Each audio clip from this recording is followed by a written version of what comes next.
Hello everyone, welcome to our channel tech stories of Akhila. So ఈరోజు వచ్చేసి what we are going to discuss that is about Angular or React, which one is best. Okay, చాలామంది అడిగేది ఏంటంటే angular బెటరా React బెటరా అని చాలామంది అడుగుతారు. But okay, first fresher and React Angular salary wise compare చేసుకుందాం. Previous years MNCs, startups and product based companies ఇవి ఎలాంటి వాటిని యూటిలైజ్ చేసుకుంటాయన్నది కూడా మనం డిస్కస్ చేద్దాం. ఓకే, ఫస్ట్ యాంగులర్ బెటరా రియాక్ట్ బెటరా అనే దాని క్వశ్చన్ కన్నా ముందు ఏది శాలరీ బాగా ఇస్తుంది, ఏ రోల్ మనకి ఎక్కువ లైఫ్ టైం ఉంటుంది, సెక్యూరిటీ ఎక్కువ ఏది ఉంటుంది, ఫ్రెషర్కి ఏది బెటర్, ఇవి మాట్లాడుకుందాం. ఓకే, ఫస్ట్ యాంగులర్ అనేది కంప్లీట్లీ ఫ్రేమ్ వర్క్. ఓకే, అన్నీ దాంట్లోనే ఉంటాయి. మనం ఏం రౌటింగ్ కోసం కానీ వెయిట్ కోసం కానీ సపరేట్గా వెళ్ళాల్సిన పని లేదు. అండ్ అనదర్ టైం ఇంకొకటి ఏంటంటే React is a library for JavaScript. Okay, జావా స్క్రిప్ట్కి రియాక్ట్ అనేది ఒక లైబ్రరీ. రియాక్ట్ మనం ఎక్కువనే యూజ్ చేసుకుంటాం అండ్ యాంగులర్ మనం ఎక్కువనే యూజ్ చేస్తున్నాం. ఓకే, రెండు బ్యాలెన్సింగ్ అని వెళ్తున్నాయి. కాకపోతే కంపారిజన్ చేస్తే ఇప్పుడు ఓకే, నేను ఆ ఆపర్చునిటీస్ గురించి చెప్తాను. ఫస్ట్ మనకి ఎన్ని కంపెనీస్ ఉన్నాయి, మొత్తం ఎన్ని టైప్ ఆఫ్ కంపెనీస్ ఉన్నాయి నాకు తెలిసినంత వరకు mid size, startup, product based, service based companies ఉన్నాయి. అవునా, ఈ కంపెనీస్లో కొన్ని స్టార్టప్ కంపెనీస్ ఉంటాయి. ఓకే, కొన్ని స్టార్టప్ కంపెనీస్ అంటే ఇప్పుడిప్పుడే స్టార్ట్ అయిన కంపెనీస్ ఉంటాయి కదా, ఒక 5 years 6 years అలాంటి కంపెనీస్ ఉంటాయి కదా, 3-4 years. ఈ కంపెనీస్ ఏం చేస్తాయంటే రియాక్ట్ యూజ్ చేస్తాయి. ఎందుకంటే వాళ్ళ దగ్గర చిన్న చిన్న ప్రాజెక్ట్స్ ఉన్నాయనుకో, ఆ ప్రాజెక్ట్స్ని మోస్ట్లీ బిల్డ్ చేసేది ఎందులో అంటే రియాక్ట్లోనే బిల్డ్ చేస్తారు. ఎందుకంటే పర్ఫార్మెన్స్ చాలా బాగా వర్క్ అవుతుంది కాబట్టి రియాక్ట్ యూటిలైజ్ చేస్తారు. యూఐ చాలా ఎక్సలెంట్గా ఉంటుంది. అండ్ వన్ మోర్ థింగ్, ఈ స్టోర్ కానీ రెడెక్స్ కానీ ఈ కాంటెక్స్ట్ ఏపీఐస్ కానీ ఇవి యూజ్ చేయడం వల్ల అండ్ రియాక్ట్ 19లో కొత్తగా మనకు ఒక ఫ్యూచర్ వచ్చింది, అది ఇంకా చాలా చాలా బాగున్నాయి. ఓకే, ఆప్టిమైజేషన్ కోసం కానీ యూజ్ హుక్ కానీ ఇవి యూజ్ చేసి వాళ్ళు బాగానే యూజ్ చేసుకుంటారు. And compare to MNC companies ఏం చేస్తాయంటే ఎక్కువ యాంగులర్ యూజ్ చేస్తాయి. ఎందుకంటే ఆల్ ఇన్ వన్ యూజ్ చేసుకుంటాయి. రియాక్ట్తో పోల్చుకుంటే యాంగులర్ మీద ఎక్కువ వెళ్తారనమాట. అండ్ ఇంకా ప్రోడక్ట్ బేస్డ్ ఏ కంపెనీ అయినా ఫస్ట్లీ రిక్వైర్మెంట్ అంటే మన project requirement, client requirement, skill set అంటే బ్యాక్ ఎండ్ మనం ఏం యూజ్ చేస్తున్నాం దాన్ని బట్టి కూడా ఫ్రంట్ ఎండ్ అనేది end of the day select చేస్తారు. ఓకే, మరి ఏఐ వల్ల ఫ్రంట్ ఎండ్ పోతుందా అంటే పోదు. ఎందుకో చెప్తాను వినండి. ఇప్పుడు యాంగులర్లో మనం ఇన్స్టాల్ చేసేటప్పుడే ఏఐ యూజ్ చేసి నువ్వు ప్రాజెక్ట్ని బిల్డ్ చేయాలనుకుంటున్నావని ఆటోమేటిక్గా అదే అడుగుతుంది. ఓకే, ఏఐ ఇంటిగ్రేట్ చేస్తావని. అండ్ మీరు ఇన్స్టాలేషన్ డాక్స్ చూస్తే ఆటోమేటిక్గా మీకు గూగుల్లో ఇన్స్టలేషన్ డాక్స్ చూడండి, యాంగులర్ ఇన్స్టలేషన్ డాక్స్, అందులో ఏఐని ఎలా ఇంటిగ్రేట్ చేస్తాం కూడా వాడు ఎక్స్ప్లెయిన్ చేశాడు. ఓకే, అంటే మనకి ఇక్కడ ఏఐ వల్ల జాబ్స్ ఎప్పుడు పోవు. ఓకే, ఏఐ వల్ల ఫ్రంట్ ఎండ్ జాబ్స్ ఏమీ పోవు. ఓకే, ఇతర యాంగులర్ కానీ రియాక్ట్ కానీ.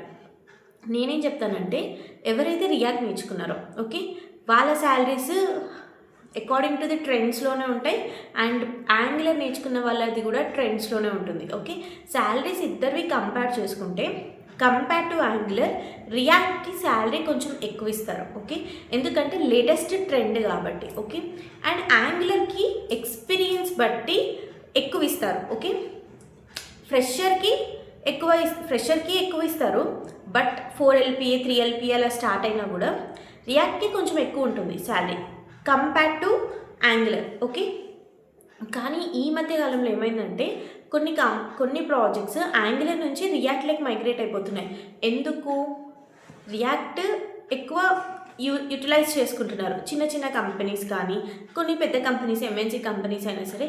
కానీ చాలామంది ఏం చేస్తున్నారు, పెద్ద ప్రాజెక్ట్స్ ఉంటాయి. ఓకే, ఇప్పుడు బ్యాక్గ్రౌండ్ వెరిఫికేషన్ ప్రాజెక్ట్ అని మనం మాట్లాడితే it's a very big project. Okay, it's a very big project కాబట్టి అది మనకి ఎలాంటి యూటిలైజేషన్ ఉంటుంది, డెఫినెట్గా వాడు యాంగులరే యూజ్ చేస్తాడు, రియాక్ట్ యూజ్ చేయడు. ఓకే, అండ్ ఇంకొకటి ఏంటంటే ఇంకా కస్టమర్ బ్యాంకింగ్ వెరిఫికేషన్ ప్రాజెక్ట్స్ కానీ ఇలాంటివన్నీ మనం రియాక్ట్లో చేయం, యాంగులర్లోనే చేస్తామన్నమాట. ఓకే, లేదు మనకి యూఐ బ్లాక్స్ కరెక్ట్గా ఉండాలి, customer satisfaction, suppose for example good vibes అనేది రియాక్ట్లో మనం బిల్డ్ చేయొచ్చు. ఎందుకంటే simple and easy and UI దానికి ఎక్కువ కావాలి అండ్ డిజైనింగ్ కావచ్చు, ప్రతి ఒక్కటి దాంట్లో ఎక్కువ ఉండాలి కాబట్టి will go with the react. Okay, ఇలా యూటిలైజ్ చేసుకుంటారు అనమాట. అండ్ రీసెంట్గానే రియాక్ట్లో కంపైలర్ లేదు.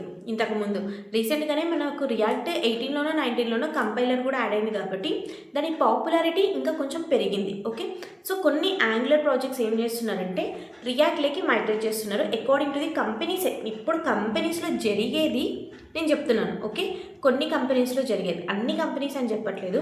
వాళ్ళ రిక్వైర్మెంట్, వాళ్ళ క్లయింట్ రిక్వైర్మెంట్ బట్టి ప్రాజెక్ట్స్ అనేది మైగ్రేట్ అవ్వడం. ఓకే, దీన్ని బట్టి మీరు చూస్తే ఫ్రంట్ ఎండ్ ఎవరైతే నేర్చుకుంటున్నారో వాళ్ళకి నా సజెషన్ ఏంటి అంటే learn react, angular, next JS. Okay, ఈ 3 చాలా ఇంపార్టెంట్. రియాక్ట్ నేర్చుకున్న వాళ్ళు next JS very easy. Okay, ఒక మోస్ట్లీ 5-6 డేస్ ఉంటే నేర్చుకునేస్తారు. ఓకే, యాంగులర్ కూడా నేర్చుకోండి. ఎందుకు రియాక్ట్ వచ్చిన వాళ్ళు యాంగులర్ ఎందుకు నేర్చుకోవాలంటే నీకు 2 వచ్చు కాబట్టి నీ శాలరీ ఇంక్రిమెంట్ ఎక్కువే ఉంటుంది, నీ రోల్ సెక్యూర్గా ఉంటుంది. అండ్ ఇంకొకటి ఏంటంటే నువ్వు అటు ఇటు జంప్ చేయాల్సిన అవసరం లేదు. ఓకే, నీకు రియాక్ట్ వచ్చు, యాంగులర్ వచ్చు కాబట్టి fully compatible front end developer కాబట్టి ఇంకా నీకు ఆర్కిటెక్చర్స్ వీటి మీద కూడా నీకు నాలెడ్జ్ ఉంటే నీ కంపెనీలో నీ రోల్ ఎక్కడికి పోదు. ఓకే, ఎందుకంటే యాంగులర్ రియాక్ట్ డెవలపర్స్ చాలా చాలా ఇంపార్టెంట్. కాకపోతే ఏంటంటే మల్టీ టాస్కింగ్ పర్సన్ కావాలని అనుకుంటారు. ఓకే, ఓన్లీ రియాక్ట్ వచ్చిన పర్సన్ యాంగులర్ రాకపోతే కష్టం కదా. రేపు ఎప్పుడైనా ప్రాజెక్ట్ యాంగులర్ వస్తే you have to learn the angular and you have to build the project. Okay, and ఇంకొకటి ఇటు సైడ్ వస్తే యాంగులర్ వచ్చిన వాళ్ళు రియాక్ట్ నేర్చుకోవాలి. ఎందుకంటే అట్లీస్ట్ మీకు ఎక్కువ నాలెడ్జ్ లేకపోయినా కూడా, ఎక్కువ ఇప్పటికిప్పుడు నేర్చుకోకపోయినా సరే అట్లీస్ట్ బేసిక్ ఆఫ్ స్కిల్స్ అనేది నేర్చుకోవాలి. ఎందుకంటే ఈరోజు ఈ ప్రాజెక్ట్ ఉంటుంది, ఈ ప్రాజెక్ట్ ఒక 2 ఇయర్స్కి అయిపోతుంది. నెక్స్ట్ ప్రాజెక్ట్ క్లయింట్ రిక్వైర్మెంట్ వచ్చినప్పుడు అతను వేరే చెప్తాడు, learn the Next JS or learn this one or just జావా స్క్రిప్ట్లోనే బిల్డ్ చేయండి నా ప్రాజెక్ట్ని, లేదా మైక్రో సర్వీసెస్ యూస్ చేయండి, నాకు మైక్రో సర్వీసెస్ ఆర్కిటెక్చర్ కావాలి అనేసి బ్యాక్ ఎండ్ వాడిని అడిగితే అప్పుడు వెంటనే నేర్చుకొని అప్లై చేయడం కాదు. నీ రెజ్యూమేలో సపోజ్ ఫర్ ఎగ్జాంపుల్ ఏమంటారు, నాకు ఈ స్కిల్ సెట్ నువ్వు ఆల్రెడీ ప్రాజెక్ట్లో ఉన్నా, మిమ్మల్ని వేరే ప్రాజెక్ట్లకు మూవ్ చేయాలన్నా కూడా అప్పుడు క్లయింట్ ఏమడుగుతాడు, ఫర్ ఎగ్జాంపుల్గా ఈ స్కిల్ సెట్ ఉన్న పర్సన్ని నేను ఇంటర్వ్యూ చేస్తా. ఓకే, నేను ఇంటర్వ్యూ చేసి నేను ఈ పర్సన్నే తీసుకుంటాను, నాకు ఇప్పటికిప్పుడు నాకు ఈ స్కిల్ కావాలి అని అంటారు. ఓకే, మోస్ట్లీ జరిగేది ఫ్రంట్ ఎండ్ డెవలప్మెంట్లో. Okay, back end development change అవ్వదు ఎప్పుడు, ఫ్రంట్ ఎండ్ చేంజ్ అవుతూ ఉంటుంది. ఈరోజు యాంగులర్ వాడితే కొద్ది రోజులకి వాళ్ళు రియాక్ట్లోకి కన్వర్ట్ చేద్దామంటారు. ఓకే, ట్రెండ్ మారుతూ అకార్డింగ్ టు ట్రెండ్ చేంజ్ చేస్తూ ఉంటారు కాబట్టి మీరు డబల్ నేర్చుకోండి, 2 నేర్చుకోండి. Take 4 months of time for react, take 4 months of time for angular. ఈ ప్రాజెక్ట్స్ బిల్డ్ చేయండి, ఈ ప్రాజెక్ట్స్ బిల్డ్ చేయండి, ఈ 2 నేర్చుకోండి. ఫ్రెషర్స్కి నేను అదే చెప్తాను, 2 ఈజ్ వెరీ వెరీ ఇంపార్టెంట్ అనేసి. 2 బ్యాలెన్స్గానే ఉన్నాయి, ఎక్కడ ఒకటి ఎక్కువ ఒకటి తక్కువ కాదు. ఓకే, ఇప్పుడు నేను చెప్పాను కదా, ఈరోజు నేను ఫర్ ఎగ్జాంపుల్ ఒక ఫ్రెండ్ది చెప్తాను స్టోరీ. నేను అమ్మాయికి ఏమైందంటే, అమ్మాయి వచ్చేసేసి ఫస్ట్ తను రియాక్ట్ డెవలపర్. ఓకే, ఇప్పుడు ఏమైందంటే తనకి యాంగులర్లోకి ప్రాజెక్ట్ బిల్డ్ చేయడానికి వెంటనే వేరే ప్రాజెక్ట్ వచ్చింది. బట్ ఆ అమ్మాయి చేసిన ప్రాజెక్ట్ కంప్లీట్లీ అయిపోయింది రియాక్ట్లో. నెక్స్ట్ తను యాంగులర్లో డెవలప్ చేయాలి.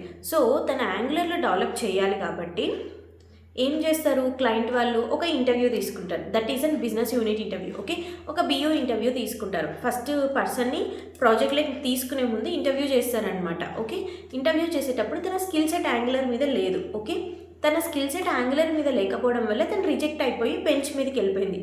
Only because of there is no knowledge on Angular. Okay, so ఎప్పుడైనా సరే రెండిటి మీద ఉండాలి.